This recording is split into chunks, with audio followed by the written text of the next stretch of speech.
Zvakaoma veduwe, mhuri yeZimbabwe tasangana nenyaya pano SADC iya yofumurwa manje nevatori venhau vekuSouth Africa uyo anoitwa Sophie Makoena, editor weku-SABC.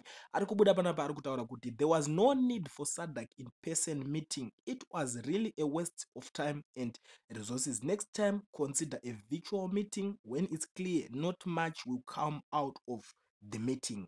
Ndo mashoko ari kubuda ari kutaurwa pano kuti aiwa kunongova kutungana kwembudzi, hapana zvisvinu zvakanga zviri kumboitika ikoko. Mashoko ari kubuda ari kutaurwa naSophie Makoena uyo SABC editor uyo anozivikanwa zvakanyanyisa nenyaya yekutaura zvinhu zvinenge zvichiitika zvematongerwo enyika kunyanya-nyanya zvemuZimbabwe, uyo anoonesa bato rinotonga moto muno muZimbabwe. Anovaonesa moto zvakanyanya achitaura chokwadi. Ipapo tiri kuonawo vanhu vakaita sana Douglas Mwanzora vachibudawo vachiedza kuda kutaurawo pamusoro pezvinhu zveSADC kuti ngaikwanise kupindirawo nyaya yezvinhu zviri kuitika kuMozambique. Hama dzadiwa, inongoribata wabata iko zvino ende nyika yese iri kunyara ameno kuti tichanyarirawo kupi rwendo runo nekuti zvinhu zvave kuitika iko zvino izvi zvinokandisa vanhu mapfumo pasi. Ndo nyaya yandangondiuya nayo ndakakubatirai. Munazvo zvekutaura ndinozviziva, ndiudzei mucomment section kuti nyaya iyi